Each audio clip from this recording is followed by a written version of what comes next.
Thank you, Jason. And thank you, everyone, for letting me have a little bit of your time this morning and kicking things off. So I'm going to start out here with some slides, a bit of a PowerPoint presentation, and then I would actually like to, now that we have some more reliable internet, I'm going to jump into a live demonstration as well. So I am, as Jason said, Teal Wyckoff. I'm here from the Wyoming Geographic Information Science Center at the University of Wyoming. We are a research center there who focuses on a variety of things. The group that I work with primarily works on developing online applications to support decision making in the state, primarily. And what I'm going to talk to you about today, the Natural Resource and Energy Explorer, otherwise known as NREX. And while I am here, I will acknowledge my co-authors. Jeff Hammerlink is the director of our center. Phil Polzer is our main application developer on this, and then Nephi Cole out of the governor's office. And I'll talk a little bit more about that here in a minute. So this idea came directly out of the governor's first energy strategy. And the concept that was outlined was as an energy atlas. So how could we bring together information, especially related to spatial data, in one location and provide access to it to a variety of users, both those who have GIS experience, but also to any users who want to be able to access this information in one place at one time. So this was one paragraph in the energy strategy, and that took a little bit of work on our end. They came to us and said, okay, this is our idea. Are you guys interested in taking this on? And of course we were. This certainly fits the kinds of things that we have done in the past. And we took that and started to work with this idea of, well, what could this be? And we decided there were potentially two paths. One of those paths could be something that is designed more for legislators or for educators, something that could really just show some pie charts and things like that. That's relatively easy information without having to use a lot of GIS skills. The other path was to build a tool that could actually help managers and other resource specialists make decisions. At that point, we decided to tackle one of those, and that first one is NREX, and that's the path that we've taken here over the past year. So a bit of a description, this is a web mapping tool. So this is an online application. It can be used and accessed by anyone. It is publicly available. And it was intended to enable the discovery and assessment of, and this is a long list, cultural resource data, energy-related information, environmental data, infrastructure, socioeconomic, and wildlife data. We had previously, has anyone heard of the Wisdom application? This was an online application developed for the Wyoming Game and Fish Department several years ago, and that was one of the tools actually that the governor recognized the value of and wanted to not only incorporate wildlife data in this level of decision making, but to bring all of these other types of data sets in that also matter when we are trying to develop on our landscapes here in Wyoming. So the target audience here for this tool, as I mentioned before, natural resource managers, local government planners, conservationists, and developers. So providing something where we can assess place-based resource allocation concerns. It does require some basic fluency in how GIS works, so in how we can stack layers on top of each other and run an analysis, but it is relatively basic, and pretty much anyone can hop into a tool like this and learn how to use it. So from a project management perspective, as mentioned, because this came out of the governor's energy strategy, the overarching vision and direction of this application is being guided by the governor's policy office. The funding partner is the Wyoming Business Council, and then we at the University of Wyoming are the developer of this application. We also had some guidance from a development standpoint. We brought together a steering committee.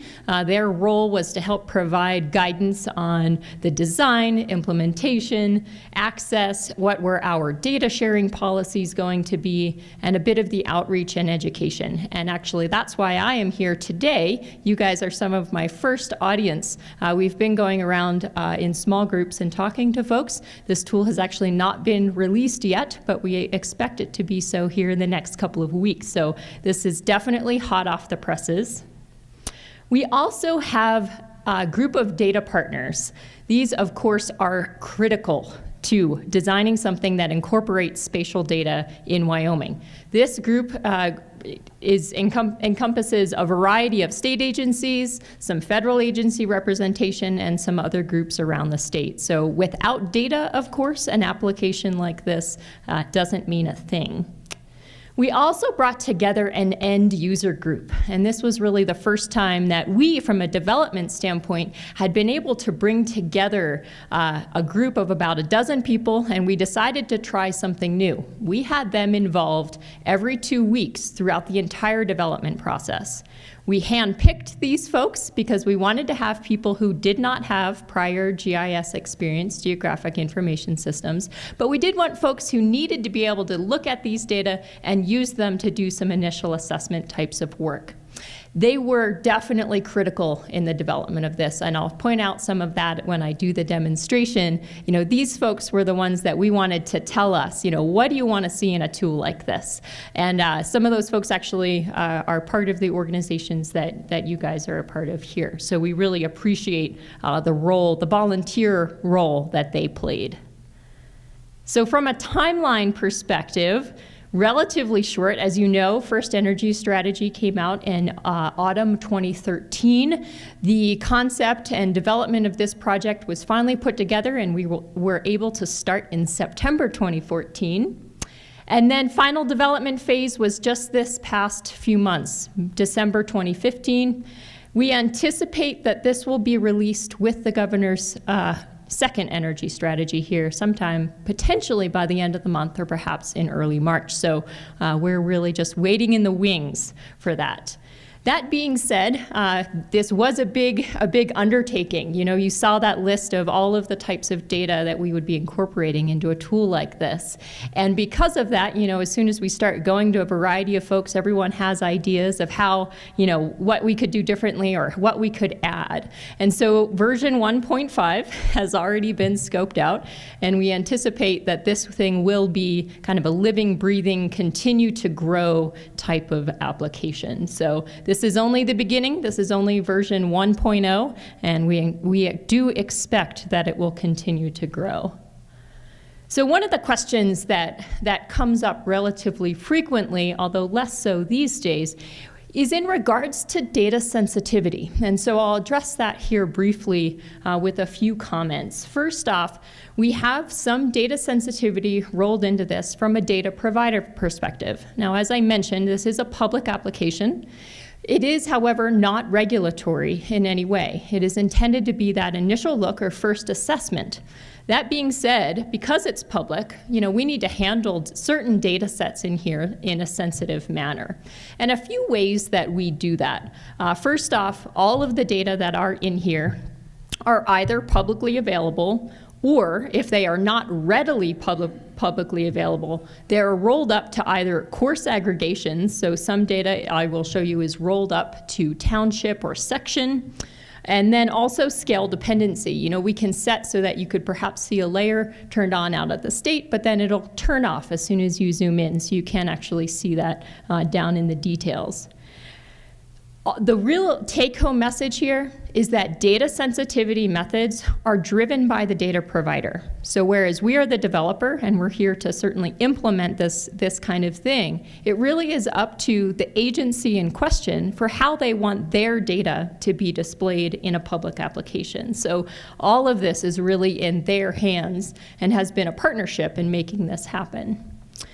Another point of sensitivity, of course, is from a user perspective. So if you are developing in a particular area and that information is not something that you want to be transferred to a server either at the state or at the University of Wyoming, this tool is designed such that it is all what's called client-side. None of this information that you draw in or upload your shapefile of your area of interest is being written to a server back on our end. You bring it into that application, you interact with it there, and you save it back out to your drive. So that means that there's no transfer of your location information back to our servers. So just a note from a sensitivity standpoint. So current data, of course, an application like this also doesn't mean anything unless data is being kept up to date. We have made it pretty far here just even in the last 5 years. We are more at a point now where some data providers are actually able to provide their own map services directly into this application. We at WYGISC are not always hosting those data for them. So keeping data current in order to keep a tool like this relevant, of course, is important. That being said, we do have services from both federal and state agencies. And then data provider-driven updates. There are some cases where we at WYGISC are actually hosting the data for the data provider if they don't have the infrastructure, but that update frequency is up to them. How often they want to have this information updated. Perhaps they have an annual update that they do internally, and that is what will be reflected in the application. So you don't need to see the details on this slide. This is just up here to show you some of the data providers that are involved in this project.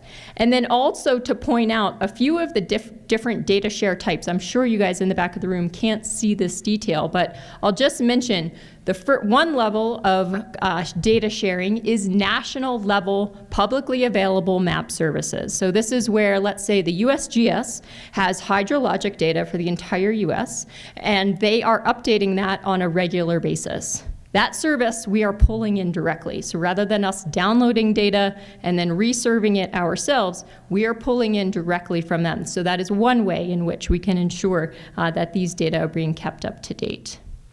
Another is direct map services. So some state agencies, as I mentioned, now have servers and map services that we can bring in. The DEQ is an example of that, as well as the Pipeline Authority.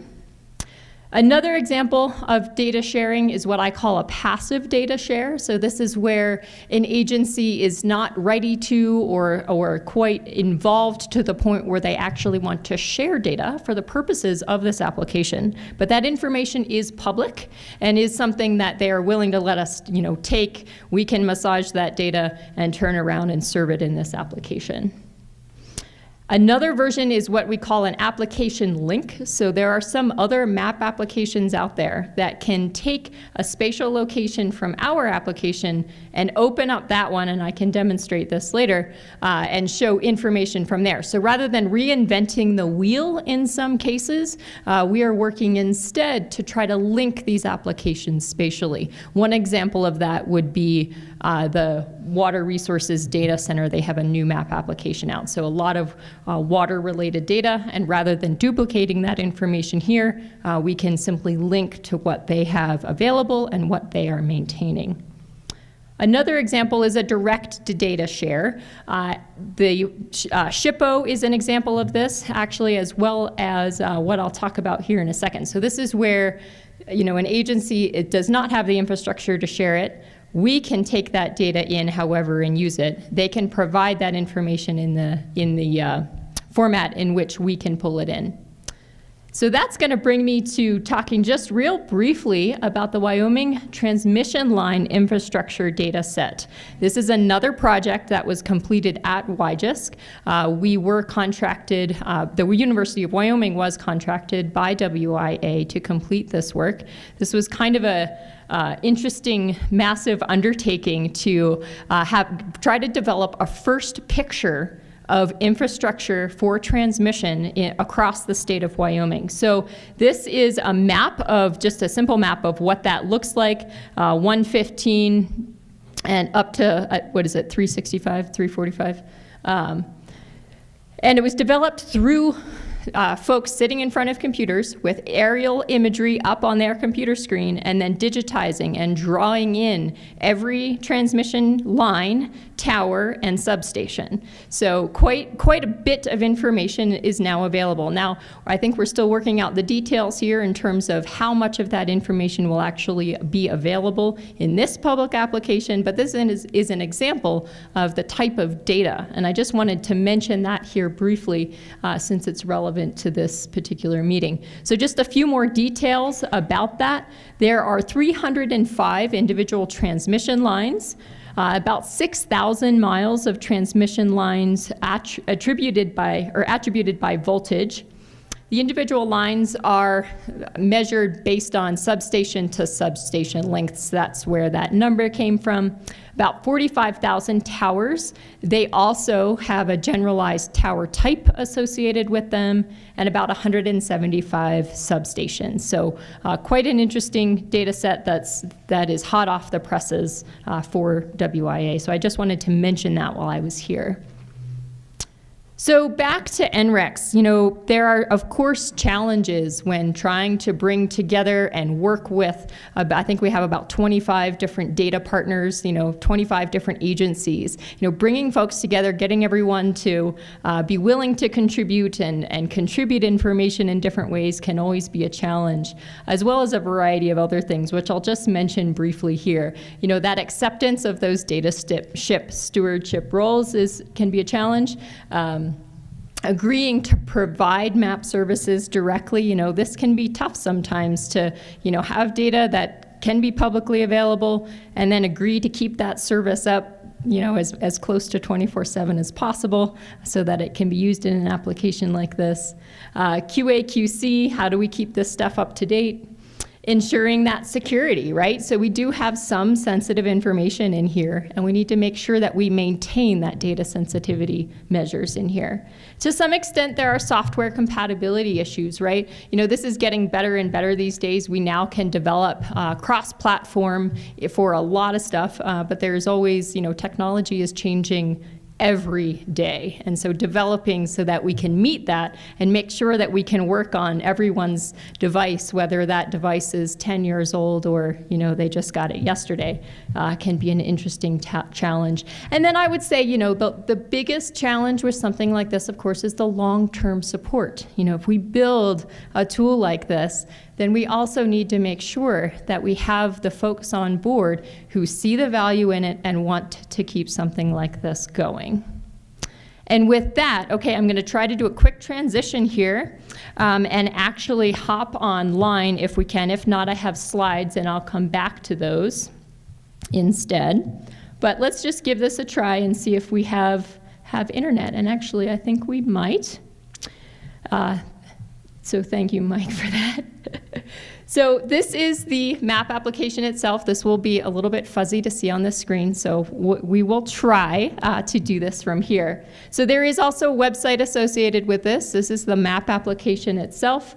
When you first come in here, you're presented with a little bit of information, and then we have a couple of options. We can either start something new, which is what I will do right now, or if I had mentioned earlier that you could save your work back to your drive. This is something I'll touch on at the end, but this tool is designed such that you can save your information out, you can share it with your collaborators, and they can load it back into this application. So that's another whole set or suite of tools that are available. So I'll come into the application, and it's a little small on the screen up here, but so in brief, here we are. We have a map of Wyoming, and then we have several tools across the top, and I'm going to read these off since they're fuzzy up there. So first off, we have a set of tools related to locating our area of interest. So if we have a township range in section, or we want to draw our area on the map, or we have a shapefile of that we want to upload, we can do that here. Or perhaps we want to instead just start by browsing data. All of the data in here, there are at the moment about 300 data layers associated with this application. They are all listed under the data tab. So we can come in here And I'm expanding some of these tabs right here under wildlife, and I'm going to turn on core areas. Let's see if the internet is really working. Yep. And then another thing that we can do is, instead of, there is a lot of data in here, for sure. We could also bring in some other tools to interact with this information if we wanted to. And actually another data set that I will turn on here as an example is under, yeah, it's a little slow, but we've got it, is that transmission data. So I'm just bringing in, this is just a generalized version of that transmission data. So in this case, this is a data set that we have just the lines in here, and they also will turn off if we zoom in too closely. So here we are, have a whole host of data in here. We can turn it on out here at the state. So pretty much any user, I think, can interact with information at this level. We can turn it on. We can overlap different layers. Here we have sage-grouse core and transmission. We could also add in pipeline data from the pipeline authority if we wanted to. Let's say we wanted to use this to begin to understand some corridor issues in the state. This is one place where we could start. So while I'm here, I will mention, this is one of the things that the end user group was instrumental in us developing. If any of you have used applications before and tried to interact with spatial data before, you know that trying to go to a metadata record to understand what it is and what the date was and who provided that information can be a bit of a headache. And they said, well, we want to have some information right up front. We don't want to have to click on a metadata record. We want to know what's the title of that data set, what is the date. We want a brief description, not a whole long description. And most importantly, we want to know who the data provider is. And that's the information we want to have up front. And so that was something we came back and developed so that right here, you know who is responsible for maintaining that information in this application, which we think is an important component of this. So we can add these data sets. And then because there is so much information in here, we decided from day one it was going to be unwieldy. This is a whole laundry list of many data sets, and interacting with this could potentially be overwhelming. And so what we did was integrate what we call a mapped data tab. And so this is all of the information that you have turned on in the application, so that when you come in to interact with it, this is all you have to do. Turn this stuff on and off, interact with it from your data. You can also save this list out. Let's say you are a natural resource manager. You deal specifically with specific data sets, such as transmission lines and sage-grouse corridors and pipelines, perhaps. You can save out that list and then load that list back in when you come back to this tool, and never even have to look at the main list of data. So a variety of capabilities here with being able to interact with data. We can also, if we want, begin to use some additional tools. So if we do want to share this information out, we can attribute this map so we could draw on it. We could calculate area, we could measure area, calculate a latitude and longitude real quick if we want. That is something we want to have in a report. And then lastly, we can run an analysis. And in order to demonstrate this, I'm going to actually load a project that I have saved out and bring it in. And so this is loading a data set that I had previously drawn in this application, saved out to my drive. I could have emailed that to a collaborator. He could have modified it and sent it back if he wanted to. And once I have that loaded back in here, and it's incorporated a variety of data with it, which it's attempting to load right now, we can, under the analysis tab now, this is the last step here, right? So we can decide, well, how far out from this particular area that I am interested in do I want to search for data that I'm interested in? I want to know if I'm overlapping with core areas within, let's say, 1 mile. And I want to know if I'm going to overlap with transmission lines within 10 miles. And we can run that analysis. And what this does is it'll go out and run, and it'll kick back a whole list of results right here. It looks like I may have hung it up a bit, but I'm going to refresh it. But so that'll run a list of results, and then we can do two things. We can save out all of that attribute information. We can save out the project, and we can also make and print a variety of maps right from this location as well. Let's see. I'm going to try to get it to come back on our internet connection. But anyway, while this is up here, I'm going to actually sneak back into the PowerPoint, and I'll show you those last couple things here on the slide. So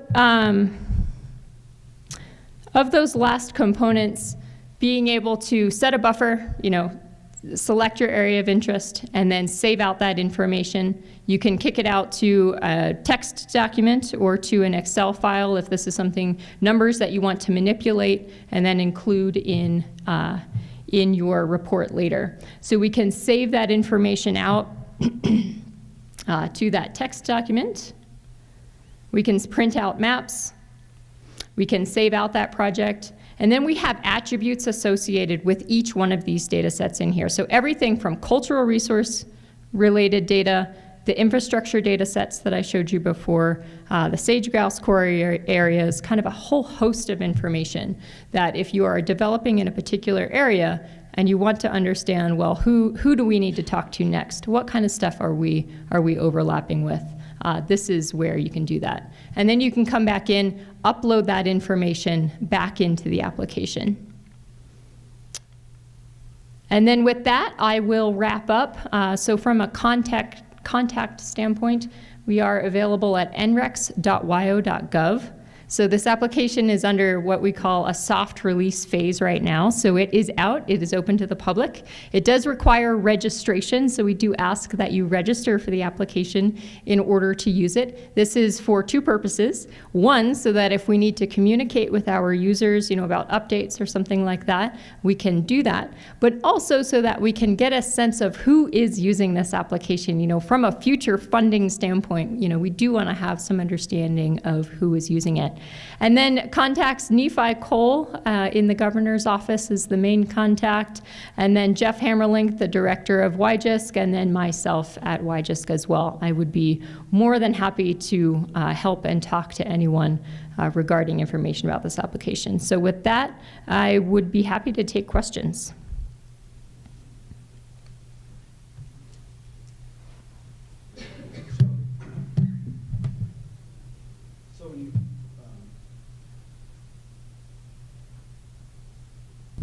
When you first went through and started identifying, authoritative data to load up, what was probably the richest database you accessed in the state to get the best attributed data with all the cultural attributes? Was it DOT, GIS database? Was it energy? Can you share some insight? You mean one central location where we were able to get right? Were you able to upload a whole lot of stuff from one source?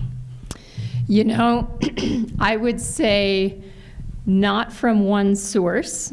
All of the information, there are several unprecedented data contributions here that are firsts. And actually, the cultural resource information is one of those. The cultural resource data, this is the first time that SHPO went internally. They worked on a process for how they wanted that information to be provided publicly, and it is now available in here with a variety of attributes. So really, I would say that the critical data that are in here really did come directly from those data providers. In terms of a lot of the other information that's incorporated in here relative to federal agencies, for example, I mentioned USGS data, there's some Forest Service data, stuff like that. It really, to some extent, has been a distributed environment. A lot of the data, however, are also listed in the Wyoming GeoHub, which is a geospatial repository essentially for data in the state.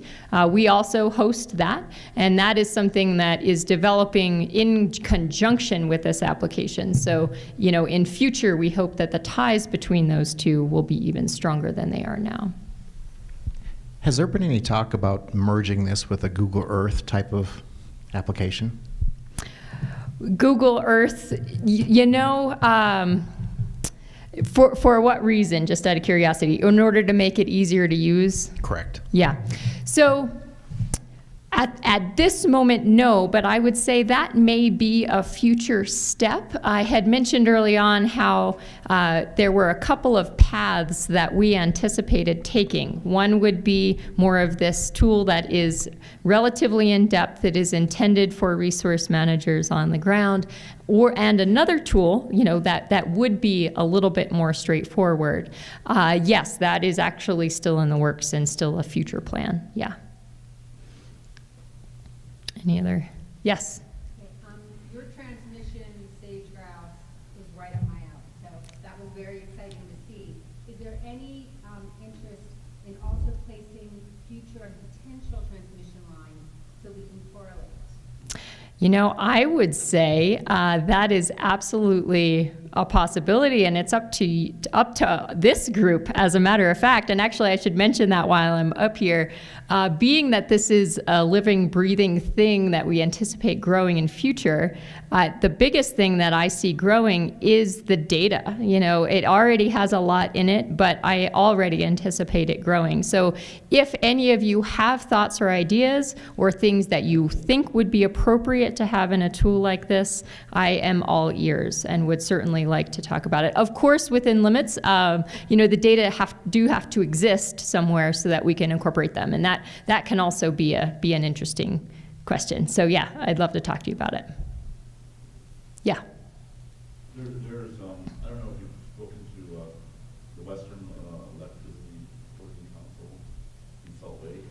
Because I've spoken with them in the past, and they've mentioned a project that they've been working on, which is similar, because they're interested in transmission planning, long-term 20-year transmission planning, where we create specific transmission corridors. What their interest is trying to create a corridor that goes around specific, not just historic cultural sites, but prehistoric and tribal cultural sites. And so, the hard part with that is that tribes don't want their information out there for public view, because then any old citizen can go out and find that site and potentially loot it and that sort of thing. So they're a little bit in a conundrum. So 2 years ago, I was in Atlanta, and Google was there, and Google wanted to use their software to be able to help tribes create databases specific to their reservations or their specific areas, to do just that, what you're talking about, is for them to map where their cultural sites are, so that when DLM or whoever wants to come through and build a project, they will be able to share the information with them. So here's where our sites are, here's where you should just blah, blah, blah. But I think that if you talk with them in Salt Lake, they're trying to do this within the whole Western U.S. And so, of course, each state's doing something, and then they're trying to coordinate it, trying to figure out, not necessarily, like I said, where the specific data is at, they're just trying to figure out, like you had said at the beginning, where you could look at areas on a section-by-section basis, so you wouldn't know where the specific site is, but it's within that little square, there's something that's important. So that's what WEC is doing. So I don't know if you've talked to them. No, I haven't, but I should. I can Sure. forward you the information from the guy that's handling that on the event, because he wants to work with tribes, he wants to work with states, and he wants to court so that they can get better corridors. That's his. Right. Anyway, it fits in with what you're doing. Yeah, that definitely fits in, especially at the section level. There's a variety of the sensitive data that I mentioned before. That's how the Cultural Resource Group are rolling their data up to information by section in some cases, and the same with sage grouse flex. That information is not being supplied here as point data, but rather as a quote-unquote roll-up to where you know that there's going to be, something in this area, but you don't know where. Yep. Any other questions? And if not, thank you. I appreciate your time.